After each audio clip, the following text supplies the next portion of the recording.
few days. Tonight already it has been a little bit upside down in the great city of Grand Rapids, Michigan. This is a photo from Jonathan Oosting, who's a reporter from the Detroit News. He shot this tonight at a town hall in Grand Rapids for a very conservative Republican member of Congress named Justin Amash. And you can see the signs there. Thank you for speaking truth to power. Country over politics. Thank you. Thankful for your courage, Justin. These are constituents of Republican Congressman Justin Amash from Michigan, and they are thanking him for a lonely and increasingly high-profile stand that he has been taking for the past few days. A stand that his colleagues in Congress are attacking him for, that the president is attacking him for, that his own party's leadership is increasingly attacking him for. But he is sticking to his guns about it. And it's interesting, as this has moved on into what is now a second week of this lonely stand from Republican Congressman Justin Amash, it's becoming sort of a touchstone in the country. I think it's becoming an important touchstone in American politics, even for the Democrats who are running for president this year. You know, every day we wake up and there's news. That's not always good, except I was just going to say we actually got some interesting news late last night, and that is Congressman Justin Amash, hold on, has read the Mueller report.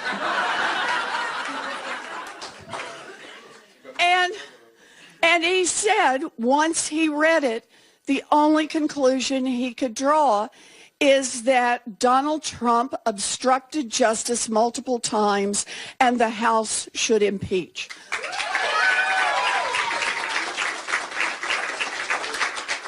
Now, I'll be blunt. There's not much that I agree with Justin Amash on. He's a very conservative congressman, a libertarian. We don't always see eye to eye.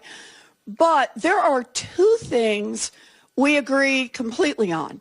And the first is that every member of Congress should read the Mueller report.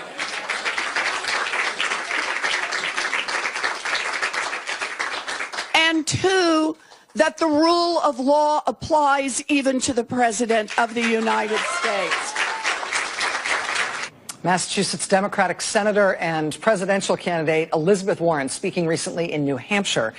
Those comments from Senator Warren were right after Congressman Justin Amash freaked out everybody's partisan expectations when he went online, really without any warning, and, well, he posted this first. Again, no sort of warm-up, no setup here. He just jumped right in. Here are my principal conclusions. Number one, Attorney General Barr has deliberately misrepresented Mueller's report. Number two, President Trump has engaged in impeachable conduct. Number three, partisanship has eroded our system of checks and balances. And number four, few members of Congress have read Mueller's report. I offer these conclusions only after having read Mueller's redacted report carefully and completely, having read or watched pertinent statements and testimony, and having discussed this matter with my staff. In comparing Attorney General William Barr's principal conclusions, congressional testimony, and other statements to Mueller's actual report, it's clear that Barr intended to mislead the public about Special Counsel Robert Mueller's analysis and findings. Now, at this point, you're reading along. Where is this coming from? Right? You're thinking this is going to be interesting. This is a conservative Republican congressman. And so, number one, how long is he going to go on with this? And is he really going where it seems like he's going with this? I mean, he's giving signals here that he's going right to yes, that's exactly where he's going. Quote, contrary to Barr's portrayal, Mueller's report reveals that President Trump engaged in specific actions and a pattern of behavior that meet the threshold for impeachment. In fact, Mueller's report identifies multiple examples of conduct satisfying all the elements of obstruction of justice. And undoubtedly, any person who is not the President of the United States would be indicted based on such evidence. Few members of Congress even read Mueller's report. Their minds were made up based on partisan affiliation. And it showed with representatives and senators from both parties issuing definitive statements on the 448-page report's conclusions within just hours of its release. America's institutions depend on officials to uphold both the rules and spirit of our constitutional system, even when to do so is personally inconvenient or yields a politically unfavorable outcome. Our Constitution is brilliant and awesome. It deserves a government to match it. So that's how he started it. That was last weekend. Political backlash, of course, was instant. The president himself got online and jumped all over Congressman Amash and started insulting him. The leader of the Republicans in the House went on Fox News and started trashing Congressman Amash. Immediately, a pro-Trump guy in Amash's district announced that he would primary the congressman and run against him next year. But despite that immediate backlash, Amash stuck with it. He went right back online, right back to explaining what he read in Mueller's report, what he found so disturbing about it, and what he thinks the administration is trying to sell the public about the investigation and the report. That isn't true.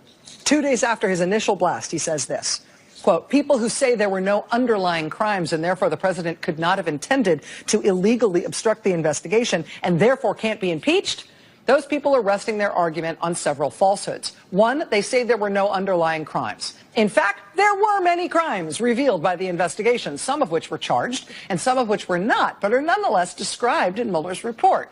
Two, they say obstruction of justice requires an underlying crime. In fact, obstruction of justice does not require the prosecution of any underlying crime." And then he goes on like that in that same vein. Tweet after tweet after tweet, arguing that factually these obstruction of justice claims against President Trump are really serious claims that appear to be quite well substantiated. And they are exactly the kind of conduct for which the Constitution prescribes impeachment of a president. And so, a second day of Amash doing this online, the president, in response, upscales his backlash, starts telling reporters how terrible Justin Amash is and what a loser he thinks this Republican congressman is. And then more of the Republican leadership in Congress start telling reporters how terrible their own congressman is and how terrible this thing is that he's doing. But even after that second round of backlash, he just keeps going. We get another round from the congressman. Quote, "Mueller's report describes a consistent effort by the president to use his office to obstruct or otherwise corruptly impede the Russian election interference investigation because it put his interests at risk. The president has an obligation not to violate the public trust, including using official powers for corrupt purposes. For instance, presidents have the authority to nominate judges, but a president couldn't select someone to nominate because they'd promised the president money. This principle extends to all the president's powers, including the authority over federal investigations, federal officials, and pardons. President Trump had an incentive to undermine the investigation into Russian interference in the 2016 election, which included investigating contacts between Russia and the Trump campaign. This investigation threatened to uncover information, including criminal activity, that could put Trump's interests at risk. Ultimately, the investigation did uncover very unflattering information about the president, his family, his associates, his campaign, and his business. It also revealed criminal activities, some of which were committed by people in Trump's orbit and some on Trump's behalf. The investigation began before the president was elected and inaugurated. After Trump assumed the powers of the presidency, Mueller's report shows that he used those powers to try to obstruct and impede the investigation. Amash then lays out in detail a bunch of the behavior by the president that Mueller's report lays out as potentially criminal obstruction of justice. He goes through them one by one by one by one. And then he concludes with this, quote, "Some of the president's actions were inherently corrupt. Other actions were corrupt and therefore impeachable because the president took those actions to serve his own interests." Quote, "The president has authority to fire federal officials, direct his subordinates, and grant pardons, but he cannot do so for corrupt purposes." Imagine if every member of Congress read the Mueller report. I mean, here's one guy who actually did. Look what it did to him. Today, after these remarkable few days we've had from Congressman Amash, when he has come out as a member of Congress who has read Mueller's report and who's willing to say that he finds it terrifically alarming, today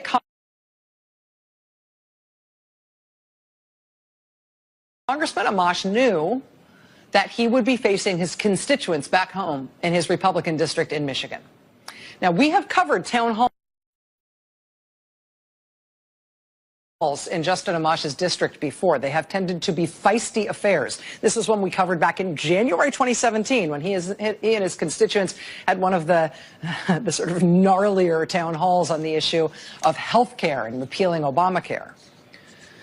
But today, he knew he was going home to talk to his voters, to do another town hall in his district, after he became the first Republican to say that he read Mueller's report and he believed it was clear the president has committed impeachable offenses and the administration is trying to cover it up and Congress shouldn't let them get away with it.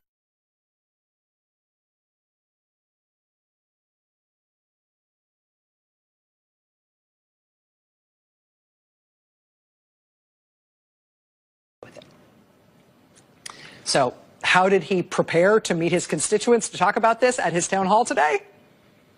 It's seeing the kind of backlash he's already had from his own party and the president and the leadership of his own party. How did he prepare for this town hall today? Knowing his constituents are going to be right there with him face to face, and he would have to explain exactly what this whole controversy has been about. What did he do to prepare? He freaking kept it up. A new storm of statements today from Justin Amash ahead of this town hall, saying today that Attorney General William Barr deliberately misrepresented key aspects of Mueller's report and decisions in the investigation, which helped further the president's false narrative about the investigation. Amash today said, despite William Barr trying to create a contrary public impression, quote, in fact, Mueller finds considerable evidence that several of Trump's actions detailed in the report meet the elements of obstruction. He says today that Barr gave misleading testimony to Congress. And both in Barr's testimony and in his public statements, he, quote, used further misrepresentations to help build the president's false narrative that the investigation was unjustified. Quote, in truth, Mueller's report describes concerning contacts between members of Trump's campaign and people in or connected to the Russian government. It is wrong to suggest that the fact that Mueller didn't choose to indict anyone for this means there wasn't a basis to investigate whether it amounted to a crime or collusion or whether it was in fact part of Russia's efforts to help Trump's candidacy. Justin Amash today then rips William Barr for saying that President Trump cooperated with the investigation when Trump most assuredly did no such thing. And then he ends with this, quote, Barr has so far successfully used his position to sell the president's false narrative to the American people. This will continue if those who have read the report do not start pushing back on his misrepresentations and share the truth. You know, click, send. And then it's time to go home to meet with his constituents. First, I wanted to say a comment, and then I got a question. First, I want to salute your courage. And that's...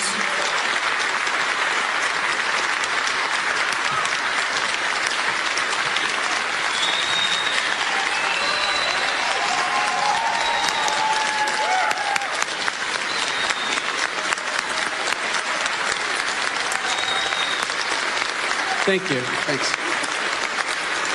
And that's coming from 50 years ago today, me and 6 other comrades were blown up in Vietnam and one was killed. 50 years ago today. Very sorry. Thank you for your service. Now my question. Thank you. My question. Is there anything in the Constitution, or can we amend it, where the electorate gets a mulligan?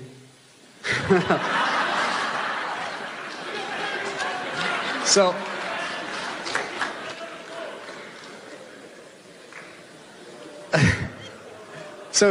no, I don't know if that's a serious question.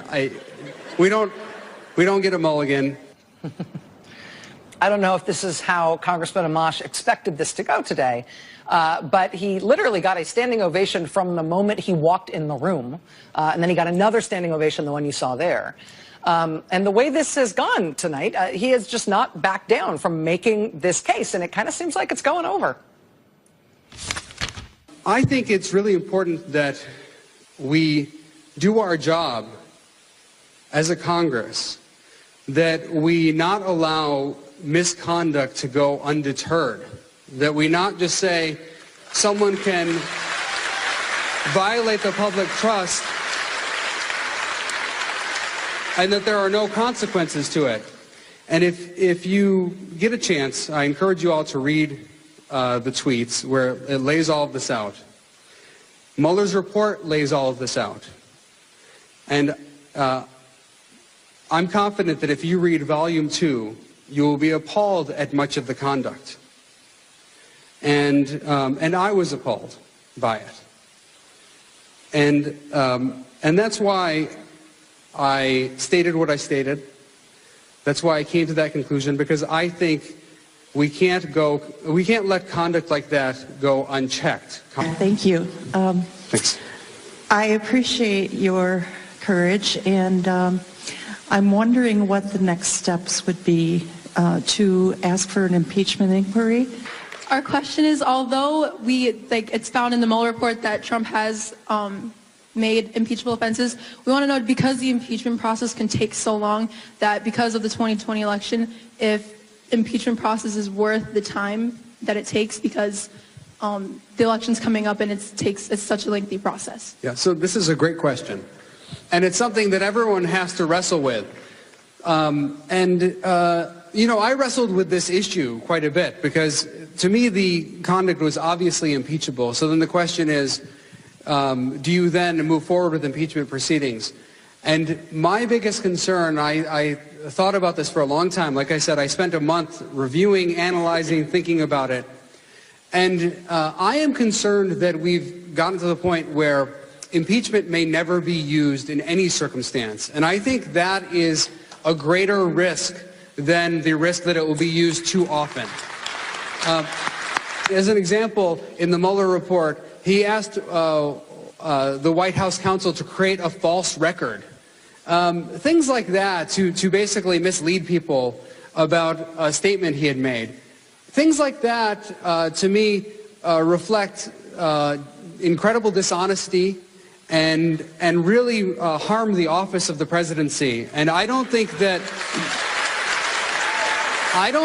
you can just let that stuff go and say, hey, it's no big deal, we're going to have an election in 2 years, and just let it go. I think you have to have proceedings to deter this kind of conduct.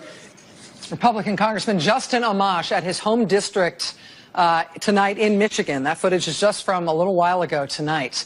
Incidentally, I should tell you, for specific geographic context here, like really specific geographic context, the room where the congressman is holding this event tonight has a name. You can see it there on the brick fascia. It's called the Richard and Helen DeVos Center for Arts and Worship.